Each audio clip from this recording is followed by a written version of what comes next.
Olá, amigos, que todos tenham um feliz dia, que todos estejam na paz e na graça de Jesus. Vamos recapitular a lição da escola sabatina que nós vimos durante essa semana.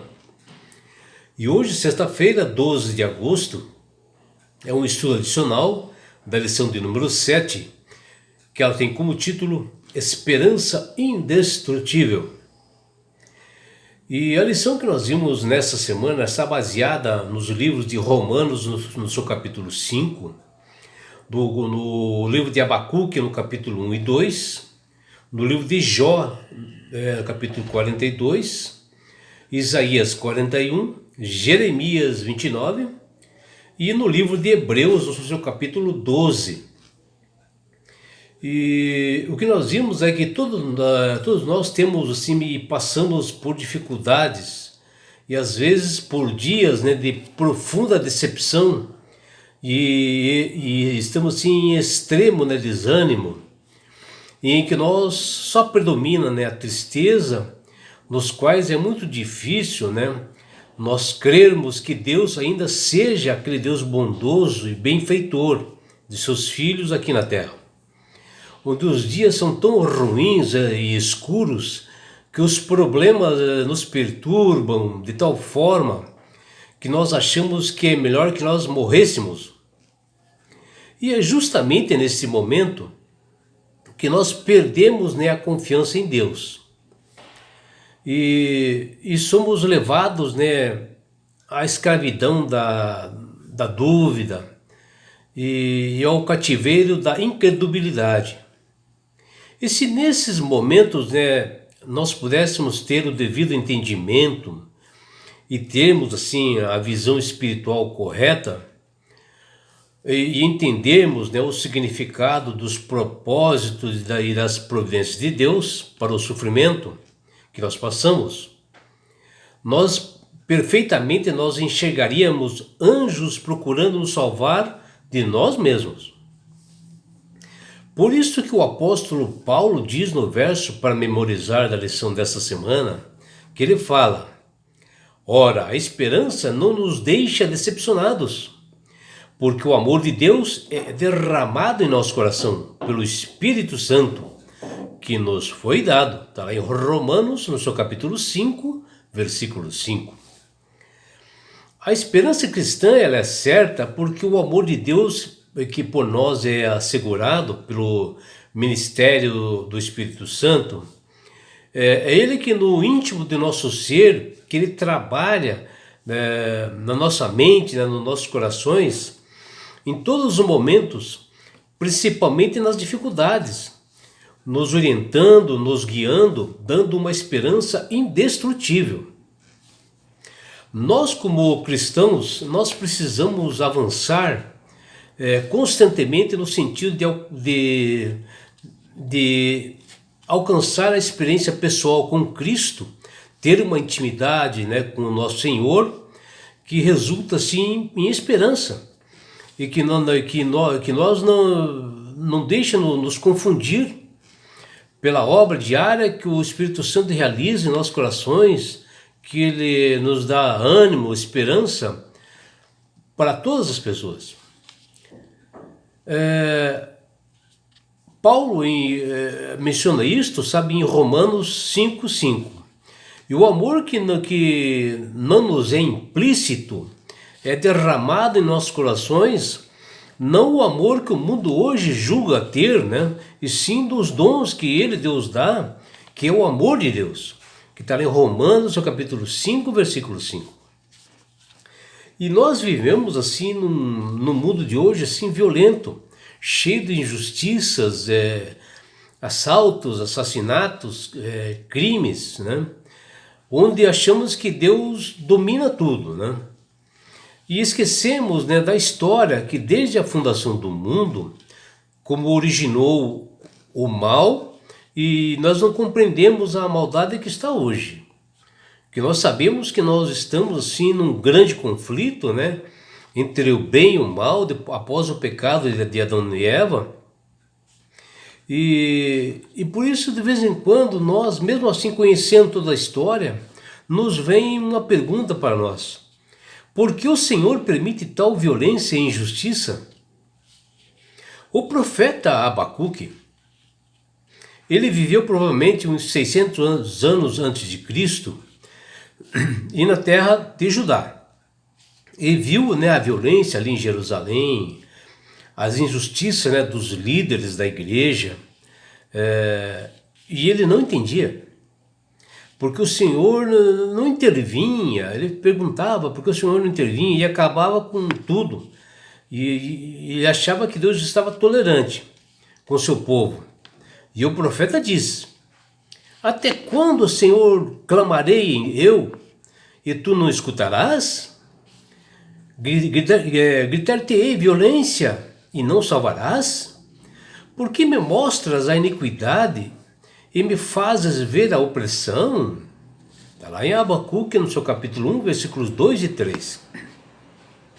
E ele continua: porque o perverso cerca o justo, a justiça é torcida? Está lá em Abacuque, no seu capítulo 1, versículo 4. O profeta Abacuque, ele pedia justiça e queria que o livramento divino acontecesse, para proteger os inocentes e castigar os malfeitores. Que naquele momento, assim, eles sofriam assim, muita opressão, discórdia do seu povo, mesmo dentro das pessoas cristãs, dentro do seu povo, a qual Abacuque pertencia. Porém, ele, Abacuque, esqueceu que o mundo está num grande conflito entre o bem e o mal, e desde que Adão e Eva pecaram e deram a administração desse mundo para Satanás. E Deus só poderá intervir em alguns excessos, senão Satanás vai dizer que Deus ele é um ditador, que Deus realmente protege algumas pessoas. E essas pessoas que estão assim na maldade, continuam na maldade, elas estão ali por livre-arbítrio, as escolhas delas, E se nós queremos nos estar protegidos, por Deus, nós temos que realizar a sua vontade, seu querer, e fazer uma comunhão diária com Cristo, buscar uma reflexão diariamente, fazer um culto racional, e buscar obedecer os estatutos e mandamentos divinos, para nós ficarmos fora dessas coisas que acontecem, E Deus ele só vai intervir finalmente neste mundo, o jeito que se encontra, somente após a volta de Jesus. Mas mesmo assim, Deus responde ao profeta Abacuque, que está lá no capítulo 1, versículos 5 e 11. E ele diz: trarei destruição. Ou seja, Deus estava concordando plenamente com a queixa do profeta, que o povo estava violento, injusto, e merecia o castigo. E Deus prometeu fazer justiça naquela geração. Porém, o instrumento de Deus que utilizaria, para fazer aquela justiça seria através do povo caldeu, ou seja, os babilônicos. E Deus descreve este povo, que faria justiça, como sendo forte, cruel, e que faziam suas próprias leis, não respeitavam a autoridade de ninguém, eles destruíam seus inimigos e eles adoravam outros deuses. Vejam, é este povo, que iria realmente fazer a justiça, os babilônicos, E era justamente ao contrário do que o profeta estava pedindo, E eles iriam fazer a justiça que Abacuque havia solicitado, contra o povo de Israel, onde o mal estava assim infiltrado entre o povo de Deus, e Deus se utilizaria assim de um povo mal, terrível, os babilônicos, para educar seu povo, levando-os para o exílio, para o cativeiro, e como de fato aconteceu. E Abacuque daí diz: Assim não, Senhor. Abacuque 1, capítulo 12 e versículo... Abacuque capítulo 1, versículos 12 e 17. E quando ele ouviu a resposta de Deus, Abacuque ficou apavorado. E viu o quadro assim mais amplo do que ele havia imaginado, quando Deus definiu a ação que ele iria fazer. Ele estava preso assim, Abacuque estava preso num grande mal que o cercava, e entre a promessa de Deus que estava por vir. E mais precisamente, esse local em que nós encontramos justamente a salvação através desse meio, né?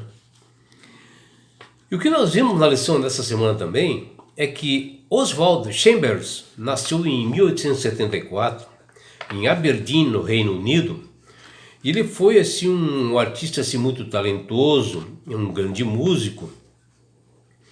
E após uma tremenda crise em que ele passou, que ele estava cursando a faculdade, e em meio a um crisol, ele acabou entregando a sua vida ao Senhor. E tornou-se um grande evangelista e dedicou-se a pregar o evangelho por outros países. E certa vez, em um dos seus livros, ele escreveu: "Você tem perguntado a Deus o que ele fará?" Bom, nós como seres humanos, né, nós temos a necessidade de nós encontrarmos respostas para tudo e que sejam imediatas, né? Isso porque o nosso Pai Celestial nos fez pessoas inteligentes e pessoas capazes de raciocinar, ter um raciocínio lógico, né? Mas o que nós devemos saber e entender é que Deus, ele não nos diz o que ele vai fazer. E sim, ele nos revela quem ele é esse Deus grandioso. E isso aconteceu com o patriarca chamado Jó, quando ele sobreveio sobre ele um tremendo crisol em sua vida, onde ele foi acometido assim de um terrível mal, né? Perdeu bens, ele perdeu seus filhos, ele teve uma doença de pele dolorosa, né? E Jó entrou assim numa profunda angústia e tristeza por querer uma resposta de tudo isso. E o pior é que ele tinha assim muitos amigos que, em vez de ajudá-lo, né, auxiliá-lo nesses momentos difíceis, eles começaram a colocar mais dúvidas em sua vida, afirmando que o mal que sobreveio sobre ele estava em decorrência de alguma coisa de errado que ele tinha feito contra Deus. E por ele estar sofrendo tanto assim. O que Jó não sabia é que Satanás, ao passear em torno do céu, afirmou a Deus de que Jó era fiel a ele, né? E era muito feliz, e tinha muitos bens, e tinha muitos filhos. E por isso que ele era realmente uma pessoa fiel e temente a ele, Deus. E nesse momento, o Satanás pede uma autorização para Deus para colocar as mãos sobre Jó, para ver se realmente ele ainda continuava sendo fiel. E assim ele o fez, e Jó continuou sendo fiel, mesmo perdendo tudo, perdendo os filhos, perdendo bens. E o que nós vemos, né, no livro de Jó, no seu capítulo 38, versículo 2, é que Deus fala algo assim esclarecedor ali naquele livro, que após Jó reclamar, né, de seus sofrimentos, ele diz: "Quem é este que escurece os seus desígnios com palavras sem conhecimento?" Ou seja, assim, como Deus estivesse falando assim: por que você distorce as minhas ideias com tanta ignorância? Mais ou menos assim, Deus falando para Jó. E Deus faz outras 60 perguntas a Jó, E na própria pergunta já está a resposta. Das dúvidas que ele, Jó, tinha sobre Deus, achando que ele, Deus, era responsável por todos os sofrimentos. E aqui, mais uma pergunta de Deus a Jó: onde estavas tu quando eu lançava os fundamentos da terra? E continua, e Deus continua dizendo: dize-me se tens entendimento. E no final de todas as perguntas esclarecedoras, Jó disse que ele não tinha nada a responder ou falar. Diante de tanta sabedoria divina, ele, Jó, se cala. Porque Deus fez perguntas, mas já com a resposta, ele não tinha mais como responder a nada. E Deus, ele não se preocupa nesse momento, né, em responder as perguntas dos amigos de Jó, né, porque não se fazia necessário, não se fazia dar explicações do sofrimento de Jó. E o que Deus faz e fez naquele momento é mostrar a sua soberania. E Jó viu que Deus estava no controle de tudo, Deus estava no comando, viu a superioridade e a grandeza desse grandioso Deus maravilhoso, né? E ele se arrependeu de tudo que ele havia dito, por ele não conhecer esse Deus, da forma como Deus se apresentou para ele. E Isaías, assim, foi um homem privilegiado que, ao receber do céu várias promessas quando ele era profeta. E ele recebeu várias profecias da vinda do Messias Jesus. E em seus escritos foram entregues ao povo de Israel, com mapas, como se fosse assim um mapa de um tesouro, né, que deveria ser compartilhado com todas as nações.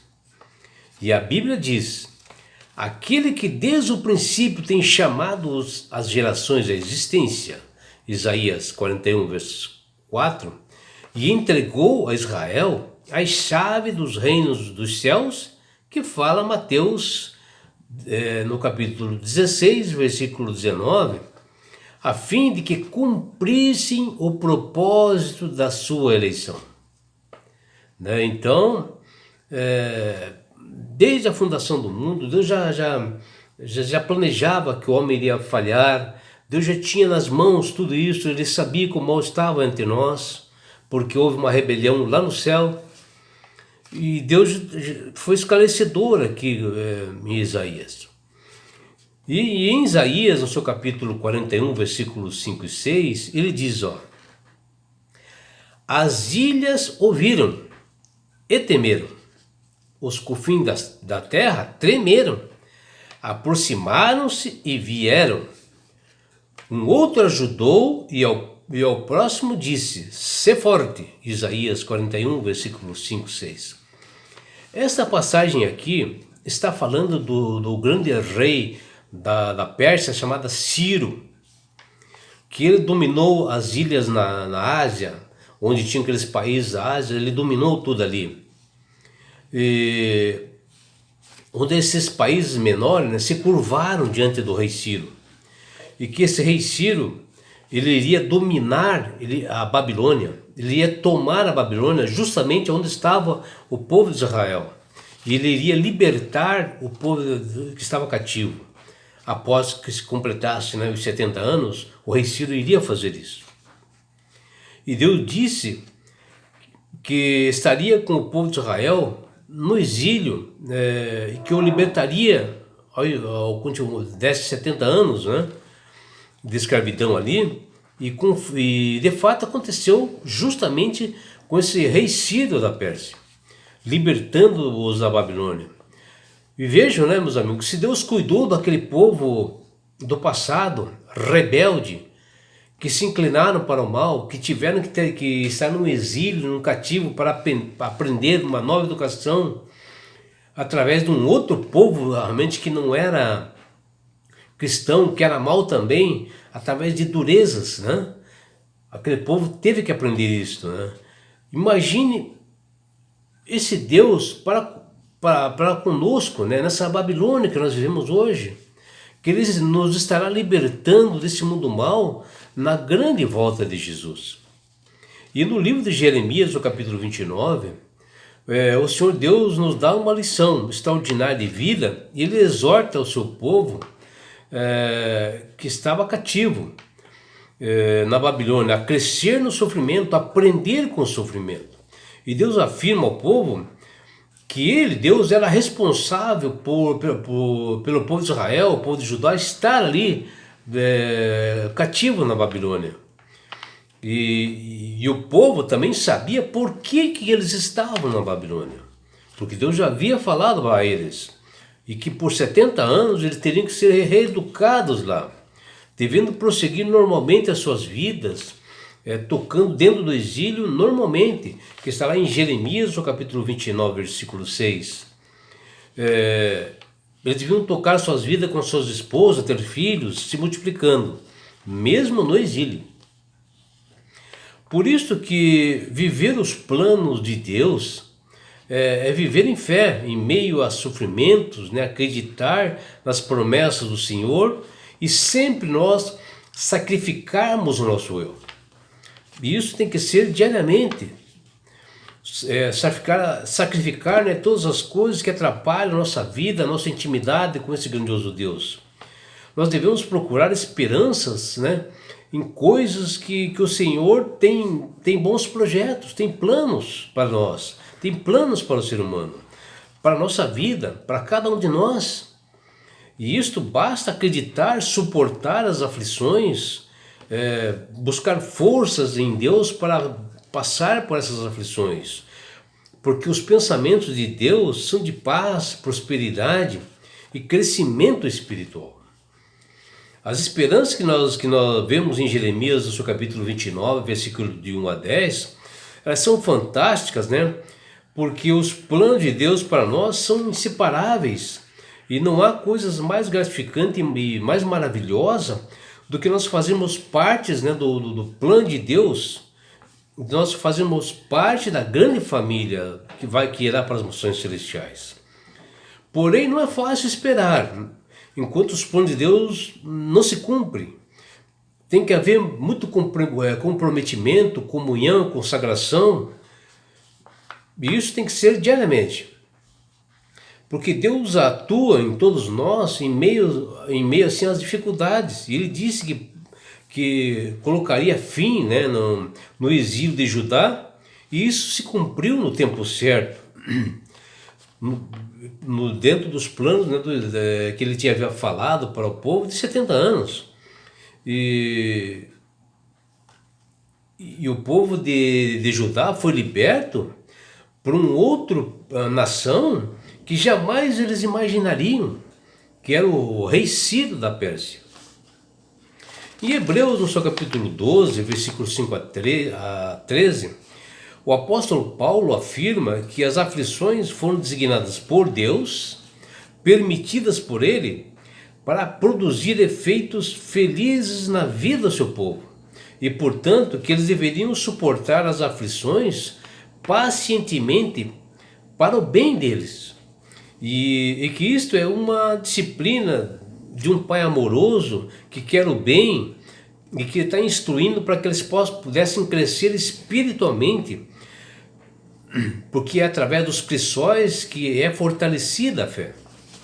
E Paulo diz em Hebreus 12 que a fonte da disciplina é o Senhor, onde permite os crisóis para nosso bem, e saber que nós somos todos nós somos dependentes desse grandioso Deus, para nós entendermos isso, e que espera que nós sujeitemos, né, ao Senhor, que nós possamos obedecer, que nós possamos ter reverência a esse grandioso Deus e jamais esquecer dos desígnios que Ele nos dá, cujo objetivo da disciplina é um aprendizado para a nossa vida espiritual.